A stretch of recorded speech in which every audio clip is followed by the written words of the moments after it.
What's going on, guys? This is Real Deal Fantasy HQ with your boy LQ back in for another great episode. In today's episode, we're talking super flex combos. Disclaimer, it's only redraft. I'll do Dynasty next week. But redraft, super flex, they do exist. I'm like in 3 leagues that are redraft, super flex, so relax. But anyway, today we're talking about combos, super flex combos, two quarterbacks that are good mesh together that can help you bring home the gold, people. So I don't want to waste any more time. So let's get right into the episode.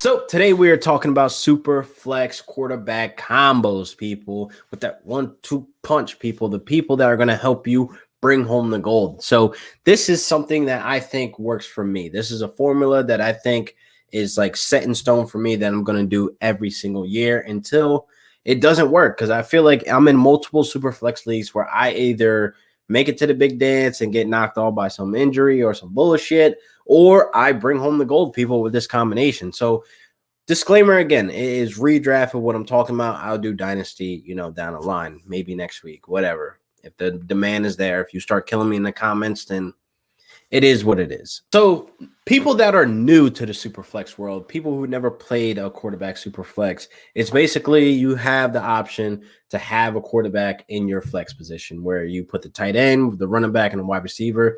You just add the quarterback there and you're able to play them. So obviously you're going to be drafting at least 2 to 3 quarterbacks. And to be honest, it's fun. It does bring another dynamic to the league. It does, switch some things up. So if you're in that same old standard caveman born, PPR league or whatever, and you want to spice some things up in your league, commissioner, throw that super flex into the loop, throw some dynasty into it, keepers, whatever you want to do, throw something in there to spice it up. So with that, bring a new dynamic. Like, you're basically not going to be streaming quarterbacks. It almost doesn't exist, being that most of the quarterbacks are going to be drafted in the first, maybe 5-6 rounds. I definitely don't think you're going to find a quarterback there in the 6th round unless it's going to be Trubisky, Nick Foles, or Vince Young. I don't know. You're not going to find a quarterback down there that far out. I mean, in most of my leagues, most of the first, I'll say 3 to 4 rounds, that's where most of the quarterbacks are going. That's where you're going to end up in that 4th round with a Taysom Hill or a Wentz, et cetera, et cetera. So moving on. So mobile quarterbacks win you championships, people. I cannot stress this enough. 6 out of the 10 that finish top 10 are mobile quarterbacks, people. So these guys help you bring home the gold. They bring another dynamic to the game, people. They're using their feet.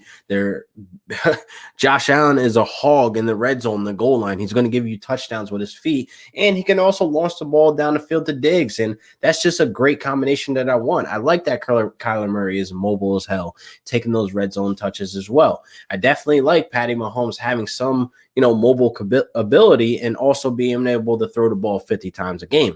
That is something that I like to see, and that is something I like to fit into this formula. So here it is. Mobile quarterback and a non-quarterback. That's just something how I like to do it. I definitely think this formula works, being that my example, I can get a Josh Allen or Aaron Rodgers. I can get a Josh Allen or a Tom Brady. I can get a Josh Allen or a Matthew Stafford, et cetera, et cetera. Mobile quarterback, non-mobile quarterback. These guys are going to stand in the pocket and throw touchdowns. So I definitely like that combination for me personally, being that it gives me the best of both worlds. It can give me a guy who probably is not going to throw me a whole bunch of touchdowns, but he's going to run a whole bunch of touchdowns. And then I can have the guy that can just sit in the pocket and give me let's say he gets 300 yards a game or 400 yards a game. The yards count, people. The yards is there. So I definitely like a guy who's going to be slinging the ball round and round, like definitely like how Tom Brady was last season with all those weapons, right? So again, I'm going to be mentioning Tom Brady a lot because I feel like he performed at a high level last year. He finished inside the top 10. I did not believe he was going to. I thought he was going to be like a top 15, maybe top 17, quarterback, but he finished inside the top 10, people. And that was nothing to take lightly with Godwin, Mike Evans, Fournette, Ronald Jones. My God, just Gronk, and then Antonio Brown. Like, he had the weapons and he had the tools there. So I definitely like Tom Brady to be one of the guys that I target in those later rounds, like 3rd or 4th round, I should say, to get a quarterback, because I think he's going to be there this year. I think people are still going to be disrespecting him because of his age, or et cetera, et cetera. I can't say the same thing for Aaron Rodgers. Aaron Rodgers is definitely going in that late 2nd, maybe 3rd round, being that he's still able to throw 50 touchdowns. So a combination here that I can possibly see being a good one is basically I can get a Kyler Murray or a Aaron Rodgers, or I can get a Russell Wilson. That'll be like, the back end of that back end of that second. With an Aaron Rodgers or a Tom Brady. These guys are a nice little combination where they have the mobile ability and the non-mobile ability, just throw a whole bunch of yards and a bunch of touchdowns. So I definitely think that combination is worth looking at. So I ran a poll on Twitter the other day about QB combinations that I like. I had Kyler Murray and Wentz on there. I had Josh Allen and Herbert, and I also had Lamar Jackson and Herbert. So Lamar Jackson and Herbert seemed to be the most favored out of that poll, and I definitely agree. I definitely think that is a combination that is doable. I can definitely get Lamar Jackson in that mid-first round or the back in the first round, and then come right back around and get me a Herbert. Herbert has a lot of upside this year, and he has some mobile ability as well. But I'm not too worried about Hunter Henry out of the way because you still have Austin Eckler, you still have Keenan Allen. They could possibly draft Pitts, which would be something beautiful to happen. So hopefully, the Chargers bring in a good tight end. I think they'll draft Pitts if he's there. If he's there and they don't take him, what are you doing, LA? What are you doing? I also want to mention, if you guys are new to the Superflex, you don't want to wait too long on these quarterbacks, people. I'm telling you, the first 3 rounds, it's going to be a lot of quarterbacks going off the board. They're going to be flying off the board. You might even see a Trevor Lawrence in there. I'm going to touch rookies as well, how you should address them in Superflex redraft as well. But you might see Trevor Lawrence go off in that 3rd round as well. So you don't want to be left with, the bumps, the Tuas, the Nick Foleses and the Trubisky's, and God, it just gets worse and worse. You don't want to be left with a Matt Ryan who's like cold as ice right now. You don't want to be left with a Big Ben who's injury prone and just old and needs to retire. Like, I'm talking my shit right now, but still, I definitely don't want you to wait too long and end up with these guys as a 1-2. So I definitely stress that you need to invest in those higher rounds on the quarterback. But again, if you are established and you have a Patrick Mahomes, you can invest in a Jalen Hurts. You can invest in a Wentz, even though I think Wentz has, some top 12 ability this year. So I will look out for that. I know you're tired of hearing the Frank Wright MVP, better O-line, no wide receivers, blah, blah, blah. You're tired of hearing about the Wentz story, but I definitely think he has top 12, QB ability. So I definitely think that is something, a combination I could throw in there if I'm already established at that QB1.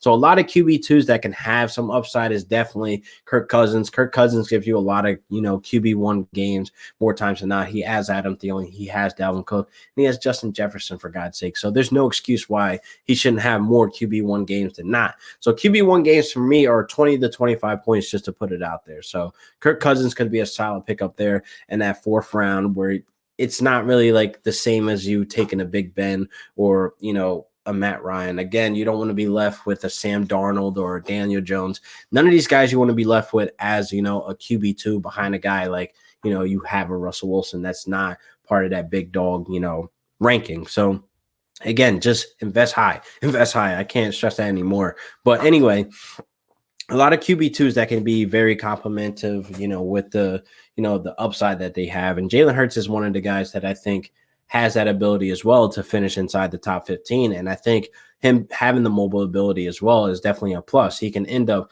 slowly but surely just rising in rankings if we see a good camp out of him. We're hearing, the beat writers, making, the hype train of all hype trains or whatever. But I definitely think, overall, Jalen Hurts has a good chance of being, a top 15 quarterback. And again, him having the mobile ability, Miles Sanders there's a lot of question marks with the Eagles, new coaching staff, we just have to wait and see. You're not investing that high on Jalen Hurts, though. You're not investing him as your QB1, obviously, but you shouldn't have to, be too worried about taking Jalen Hurts in the Superflex. I think he brings some good points to you week to week. Now, I mentioned rookies earlier. Trevor Lawrence is probably going in the 3rd round. He is probably the best quarterback in this class. So we all know he's going to Jacksonville. Jacksonville bringing in some pieces, Marvin Jones, Shenault, if he can stay healthy, and DJ Chark is still there. So Trevor Lawrence is coming in with some nice pieces with a veteran in Marvin Jones that can, talk up the wide receivers in that core in that room, and hopefully they can do something on offense. But